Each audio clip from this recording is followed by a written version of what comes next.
Ladies and gentlemen, welcome to another live episode of GTA Online Live. Figured I'd do one of these again. It's been quite some time since you've done one of those, and I think it's quite fun to do them every once in a while. Today, I just figured just jump into some GTA, see what's going on, play some random stuff, and just go as we do. Currently, really enjoying the Nero Custom lately. I think it's a pretty nice vehicle. I think I went mainly for the custom vehicle version of this because of the spoiler that is always there. Because like if you were the normal ones and you go this teeny tiny corner, you have to get the spoiler up again to actually gain traction again. And rather than having some slow speed corners and suffering from traction loss, I was like, yeah, screw it. I'll spend $3 extra bill. Speaking of vehicles that I love, hello Shitoro. The Shitoro is a beast of a vehicle. I love it. I'm gonna try some premium races with this. Something I haven't done for a while. Now the thing with premium races is that they done the right thing by making it non-contact, but they enabled slipstream. So in reality, they haven't really accomplished anything with it. But that's okay, I guess. You win some and you lose some, but at least you cannot get rammed off. So, you know, it's a start.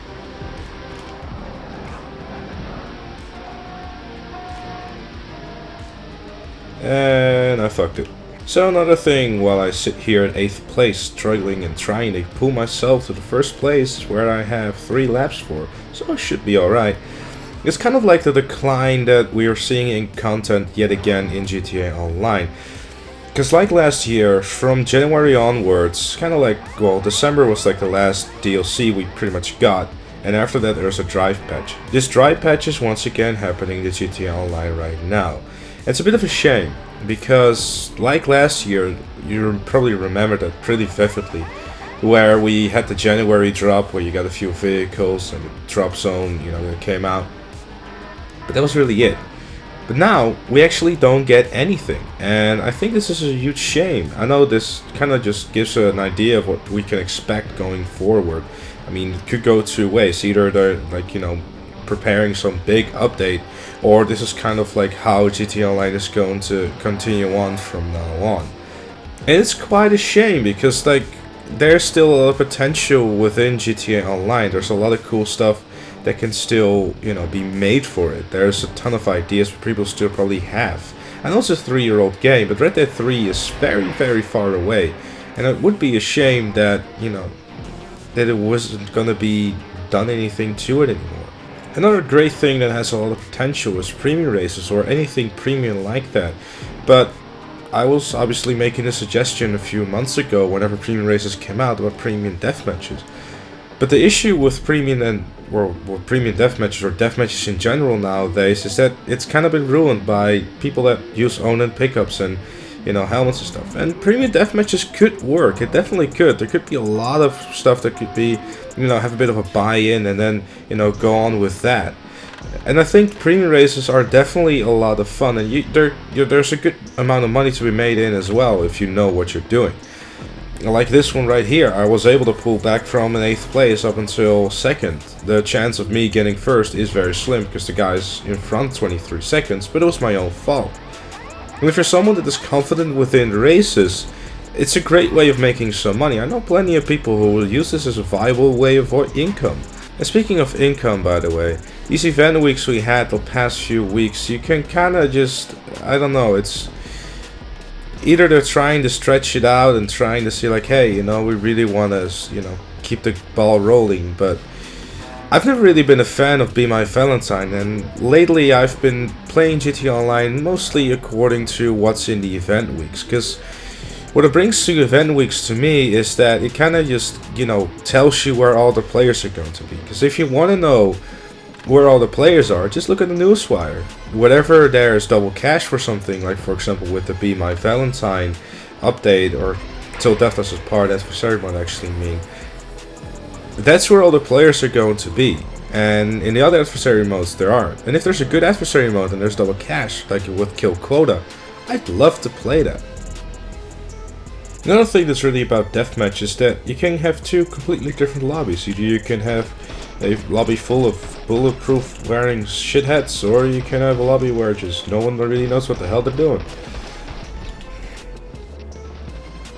There's never really a middle ground where you can actually have a good competitive match, because right now it's 16-3, and well, let's just be real, they're really not going to try and get to win on this one, are they?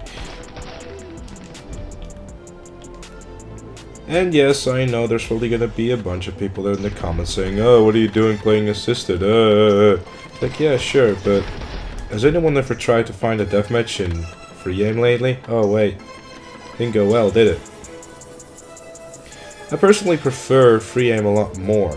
Definitely, it's a lot more competitive and fun, but you need the right people. And when it comes to public lobbies, no one really plays free aim. So I guess you're stuck with this. Also, pro tip in case you've never heard me say this before, I don't actually remember. But whenever you have like an SMG or whatever kind of weapon in your hands and you're running low on ammo, and you're in the middle of a forced and pick up deathmatch, switch to that weapon and run over at that body. It will have some ammo for you that's been dropped, and it will go towards the weapon you currently have equipped. It's a great trick, and will definitely save you hunting down for some that much desired ammo on those forced and pickups weapons. So it also brings me kind of to a question. Why did this guy just take this ladder? Like, are you playing GTA Online still frequently? Like, are you still playing it as much? Or do you kind of trap yourself and thinking like, hey, I'm actually playing it much less than I used to because of all these, I guess, lack of content and, well, quite frankly, not that interesting event weeks. I mean, there's double cash and adversary modes, but, you know, something different, like, you know, have you ever seen double cash in RP and deathmatches and captures? That's been forever. Like, would love to have some double cash and deathmatches and stuff like that. It'd be great fun, because there'd be a lot more people playing deathmatches. I used to love playing them until Bulletproof Helmet guys came in. Another thing I want to bring back is an old series that some of you might remember, because you've probably participated into actually submitting stuff to it. This is Challenge GTA, man. I know it's probably a terrible name, but that aside, it was a fun series to do, and I kind of don't know why I stopped doing it, to be honest. It was all the fun, and it kind of brings the whole dynamic and just kind of challenges me and all kinds of stuff. So basically the whole idea behind it is that you guys send me challenges inside of the comments of every episode, and in the next episode I attempt them, or in some later episode, and kind of just made something cool of it. I was thinking of like bringing this back, because like obviously it doesn't have to be limited to GTA only. There's a lot more you know, games I own. You know, feel free to just leave any game that you want me to, you know, do that certain challenge that you have in mind with, and I'll definitely attempt it. And that's definitely something that you can do in the comment section, you know, right now. Just make sure that you mention that it is for that series. Because when I first started doing it, there were some very interesting challenges in there. Like, for example, Frezzies and Jim Bob were like, hey, can you beat this time on that track and, you know, use this specific vehicle and all that sort of stuff. It was really challenging. It was really a lot of fun as well. And it kind of just, you know, gave me new goals within GTA and, you know, other games as well. Hell, I even had like a challenge of, like, I think it was hitting the head or whatever of the Statue of Happiness in GTA 4. It took me a few attempts, but in the end I actually did do it, and there were some very cool and unique challenges. So if you have any suggestions for challenges or anything like that, then by all means feel free to leave them in the comment section, and I'll be sure to feature them in that episode whenever I decide to actually make the first episode going to happen.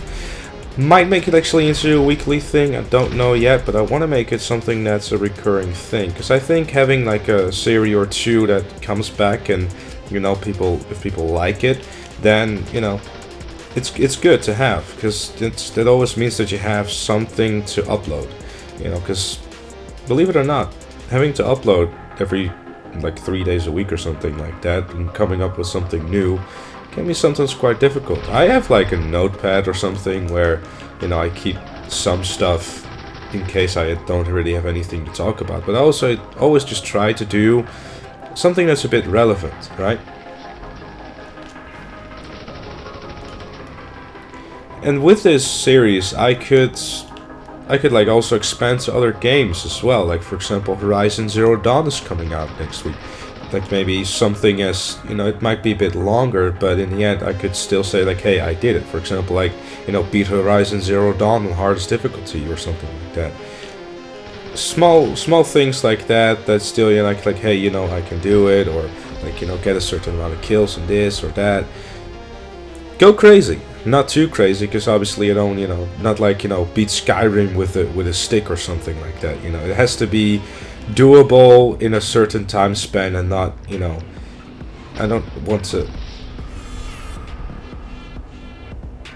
That happened. I don't want to have to like spend 40 hours on, you know, some bullshit. I mean, obviously I will still be picking them if I find that they're a bit on the ridiculous side, and obviously gonna go ahead and either ask you to make them a bit more reasonable, or just skip them altogether. Because in the end, it still is like for a video, not, you know, for a stream or whatever. Speaking of which, those are still going on, and if you were wondering where you could find me livestream every Tuesday and Thursday on Twitch at 7 PM UK time. It's quite fun. I've been having a lot of fun with it. There's song requests, and people are just generally having a good time. And so I've been really motivated with all the people that are coming out. I really do appreciate that. It's a lot of fun.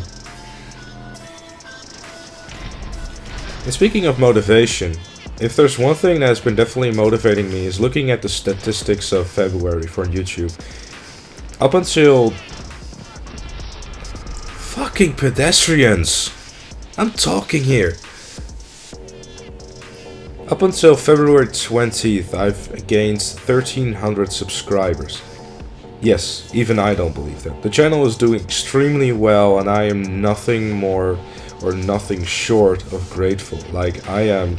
It's so extremely motivating to just see the videos do so well, all the positive feedback, people enjoying what they're seeing, even a Sniper Elite 4, like something that, you know, probably should have only got like 200 views, because it's not really a game that, you know, gets featured on the channel a lot, or at all really, gets that amount of views. It's, I don't know, it's just really great to see how people are just, you know, watching the videos, because I guess I upload them and they just, you know, give it a chance. I really just, like, words cannot describe how grateful I am. The last few months have been absolutely crazy, and I'm almost at 9k as well, which is just simply insane. It's nothing short of insane, and I'm rapidly, you know, heading towards the 10k, which to me has always been kind of like feeling like a million.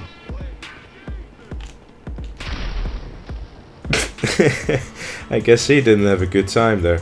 So a lot of people are probably wondering, like, what are you going to do for the big 10k then? I'm working on something. I hope it's going to work out. If it doesn't, then I'll, you know, have an alternative plan. You know, I'll do a stream for it anyways.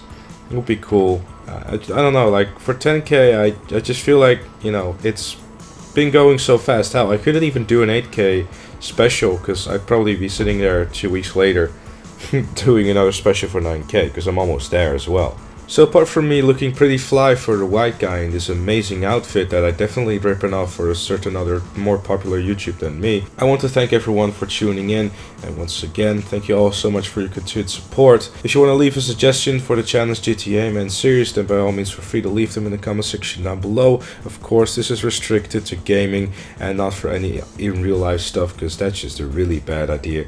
I'm probably never really gonna do stuff like that. I mean, I'm at 8k, who knows what's gonna happen. Either way, thank you all so very much for tuning in and watching and your continued support, and I'll see you all later.